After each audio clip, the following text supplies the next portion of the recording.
Hello everyone, welcome to Learn with Amine. A few days ago I was talked to negatively by one of the viewers because his VFS application was returned to him for a mistake done in the application.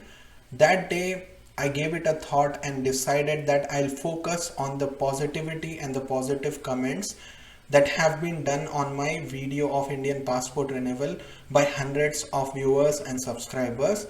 And that day I have also decided to make this video series.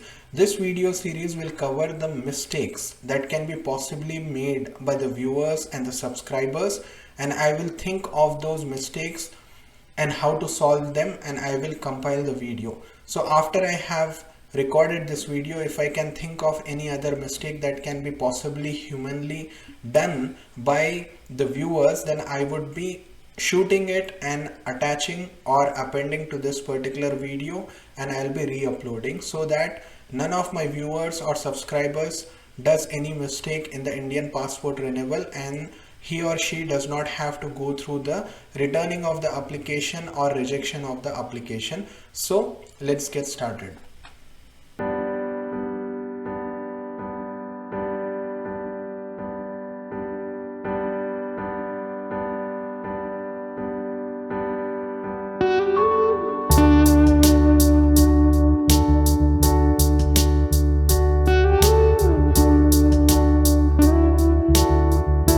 One possible mistake that a person can make is with regards to the jurisdiction of the VFS or the Indian Consulate.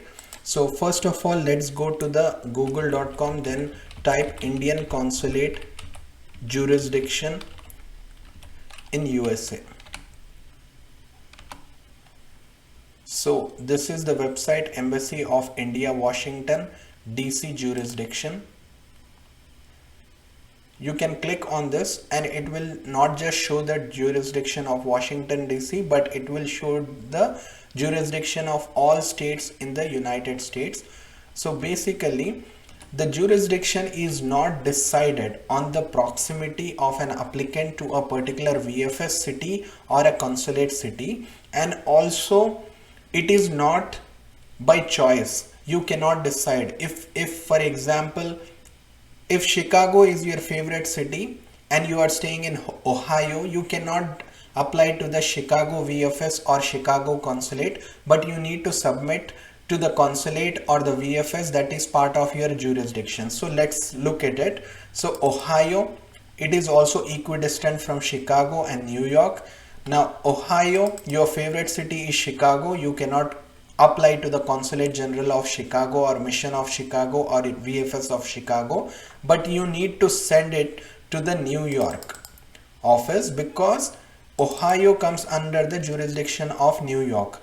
So VFS New York address and Consulate New York, that's where you need to send your application to. When you are selecting your jurisdiction in the VFS portal and in the government application form portal, then you need to take or select the jurisdiction. Select the jurisdiction of New York. You cannot select the jurisdiction of Chicago.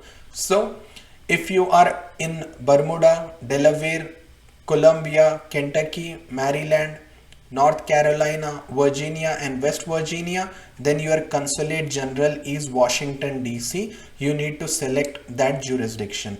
And if you are from Alabama, Florida, Georgia, Mississippi, Puerto Rico, South Carolina, Tennessee and Virgin Islands, then you select the jurisdiction of Atlanta.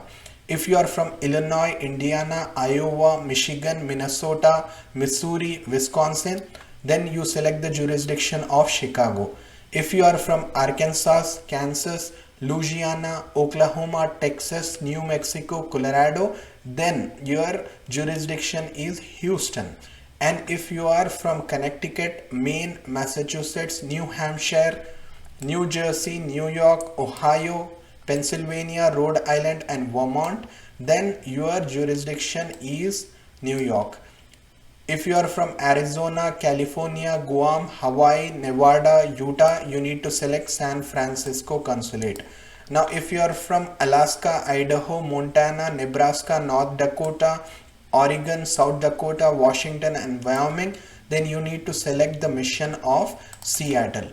So this is a huge mistake done by the applicants. You need to select the proper jurisdiction on the government application form and on the VFS portal, and then you need to send to the VFS address of that particular mission or consulate general. So this is one of the mistakes done by my viewer. So please make a note of it. Let us look at another mistake that can be possibly made by a normal person. So firstly, when you are applying or renewing your passport or reissuing your passport, it is going to ask you for reissue reason. And here, if you can see, it is going to ask you one of the compulsory reasons, and this is an additional reason. So you can basically check it or uncheck it. So this is optional, and the last 5 reasons, one of them is compulsorily required. You need to check one of the 5 reasons compulsorily, and this is optional. So depending on your situation, whether the validity has already expired or it is due to expire, or because of the exhaustion of pages you are reissuing your passport, or because the passport is damaged or lost, or validity expired more than 3 years ago.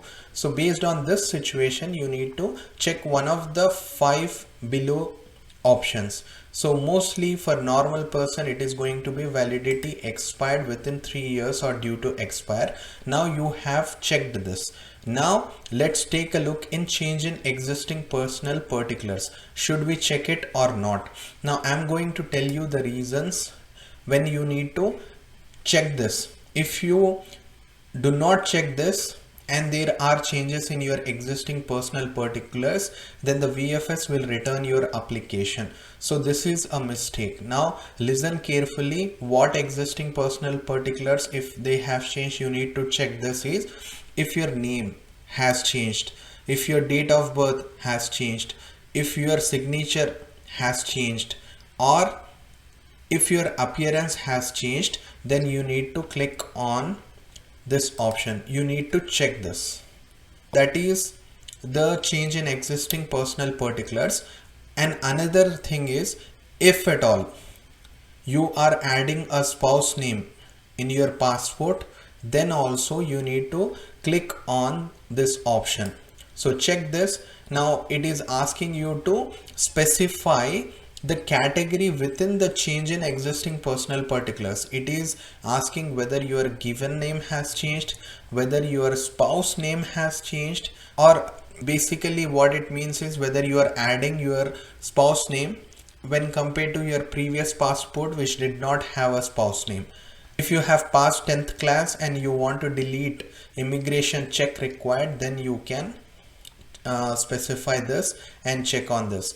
And if your date of birth has changed, if your address has changed, if your signature has changed, if your appearance has changed, if your last name has changed. So one of these change in existing personal particulars requires you to check this option. So mostly the mistake that is done by people is that if your signature or appearance have changed, you need to check this box, and if you are adding your spouse name, then you need to check this box and then click on spouse name and then click on any of the additional reasons that is applicable to you, and then you need to click on next. So this is another mistake that is done by the applicants. So please be careful at this stage. Re-evaluate your scenario. If you are changing any existing personal particulars, then you need to check this option and then specify the category of the reason that has changed.